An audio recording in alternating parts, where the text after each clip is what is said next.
warahmatullahi wabarakatuh. Apa khabar semua anak-anak Kafar Taman Sewatan tahun 1 bagi tahun 2021 Nana. Okey.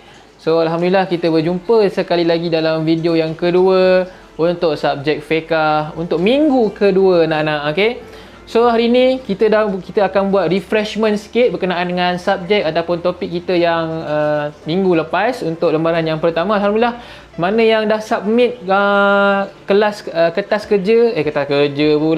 lembaran yang minggu lepas, alhamdulillah. Okay, mana yang tak settle lagi ataupun yang belum hantar lagi, okey, silalah berbuat demikian dan hantar di sekolah. Okey, pastikan tulis nama, sebab kalau anda tak tulis nama dikira anda tidak menghadiri kelas online saya. Ya, ni otan ni. Okey.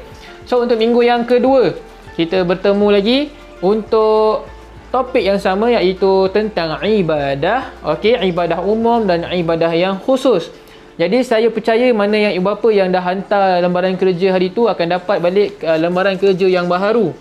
Okey, lembaran kerja yang baharu. Okey, subjek yang sama, ibadat umum dan ibadat khusus. Okey, untuk yang pertama, first gambar yang ada orang solat ini ialah contoh-contoh. Okey, so kita go through sedikit berkenaan dengan kita punya topik hari ni, sebab hari ni saya nak fokus untuk latihan sahaja untuk minggu ni. Okey, so gambar yang pertama ini ialah gambar orang sedang solat, dan solat ini juga ialah ibadat yang khusus anak-anak, ibadat yang khas. Ibadat yang mana jika dilakukan, okey, ia orang dah tahu itu ibadat yang khusus. Okey, sebab apa? Dia melibatkan dengan perbuatan dan juga dia punya perkataan. Contohnya sedang solat, Allahu Akbar. Ada tak orang yang tengah masak? Allahu Akbar. Sami'allahu liman hamidah. Tak ada anak-anak kan? Okey, jadi ibadah khusus itu adalah salah satu contohnya ialah yang dengan solat. Dan yang kedua, gambar setelah gambar itu ialah membayar zakat. Membayar zakat juga ada perlakuannya dan juga perkataannya. Okey, sahaja aku membayar zakat contohnya lah.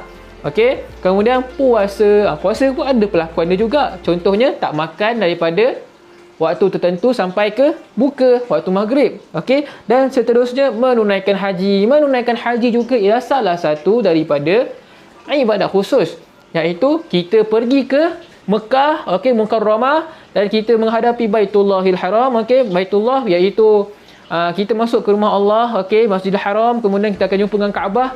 Kaabah tu bukan Tuhan anak-anak. Kaabah itu hanya sebagai panduan untuk umat Islam, sebagai tempat kiblat untuk kita solat. Jadi itulah dia menunaikan haji pada bulannya dan masa yang tertentu. Itu dia ibadat yang khusus. Okey, seterusnya kita terus kepada ibadat umum. Ibadat umum ni seperti biasalah, contohnya gambar kat situ awak boleh nampak. Okey, membantu ibu bapa. Macam minggu lepas saya dah terangkan, ibadat umum tu contohnya benda-benda yang kita buat tapi niat kerana Allah. Tapi perlakuannya itu mestilah yang diridai Allah, yang baik-baik. Bukan contohnya sahaja aku nak membunuh kucing ini kerana Allah Ta'ala sengaja.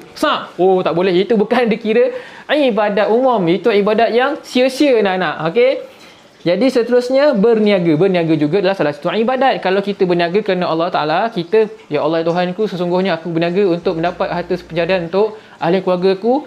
Okey, kerana amanahku untuk menjaga anak isteri contohnya. Okey, kemudian belajar pun, kalau kita belajar semata-mata nak dapatkan A plus, nak berjaya bukan kerana Allah Ta'ala, maka itu tidak dikira ibadah. Sebab apa? Kalau kita datang ke sekolah, kita belajar, okey, tapi kita niat kerana Allah Ta'ala, bukan sebab mak wajib, mak suruh bangun pergi sekolah. Tak. Itu kalau kamu ada benalah tu niat, maka salah. Itu bukan dikira ibadah, tapi ibadat kerana sebab kamu takut Allah. Kamu takut dengan ibu bapa kamu. Okey, itu tak dikira pahala. Kalau kamu datang ke sekolah, niat kerana Allah Ta'ala dan Allah bagi kamu rezeki, dapat keputusan yang cemerlang, itu ialah A. Okey. Kemudian menyapu sampah. Menyapu sampah juga ialah salah satu ibadah. Bukannya sebab kenapa kamu sapu sampah? Nenek suruh, saya dah sepahkan. Memang patutlah kan. Okey. Tapi bila kita dah disuruh, dia dibuat, hendaklah kita ikhlas kerana Allah itu menyukai orang-orang yang menjaga kebersihan. Nampak tak kat situ? Ibadah juga anak-anak. Okey, seterusnya gotong royong. Bergotong royong anak-anak. Okey, bukannya gotong. Ustaz, gotong apa? Oh, gotong tu. Gotong dekat Genting Highland. Okey.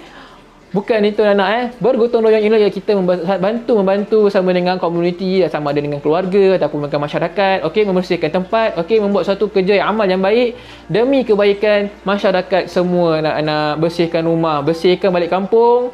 Okey, kita kena buat ini, kena masak. Okey, ada orang yang kena masak, ada yang tukang basuh, ada yang tukang mengelap. Macam tu Okey, dan seterusnya mencuci kereta. Wow, bang ustaz, bapak saya punya kereta berlambak lah ustaz. Ada 20 biji ustaz.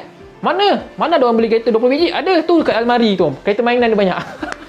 Okey, itu pun boleh juga dikira sebagai mencuci kereta Kereta mainan ayah kau, kereta kontrol pun boleh juga. Kalau ayah suruh, kamu kena ikut. Okey, kalau mak suruh, apa ni kereta tak cantik lah, kalau ada habuk banyak-banyak kat rumah ni tak cantik, apa hiasan. Okey, pun boleh juga. Apa-apa yang disuruh oleh mak bapak kita, anak-anak, hendaklah kita utamakan. Tetapi antara mak dengan ayah, siapa yang lebih penting? Ibu dahulu, anak-anak Okey, insya-Allah. Okey, seterusnya saya akan terangkan untuk latihan di belakang ni. Okey, belakang muka surat dia saja untuk mata pelajaran fiqh.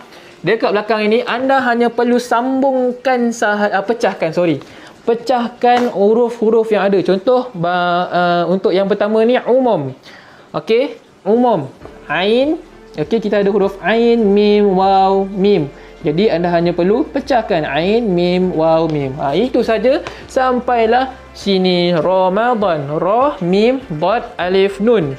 Okey, ra, mim, dot, alif, nun. Cukup kan? Okey, jadi sini sampai ke sini semua anda perlu selesaikan. Itu saja kamu punya latihan untuk minggu ini. Okey, untuk daripada daripada 29 hari bulan sehinggalah 4 Februari insya-Allah, dan kita akan berjumpa pada 5 hari bulan insya-Allah. Kalau PKP tidak bersambung lagi atau tidak, kita akan ketahui pada pengumuman yang seterusnya insya-Allah. Sehingga kita berjumpa lagi. Assalamualaikum warahmatullahi wabarakatuh.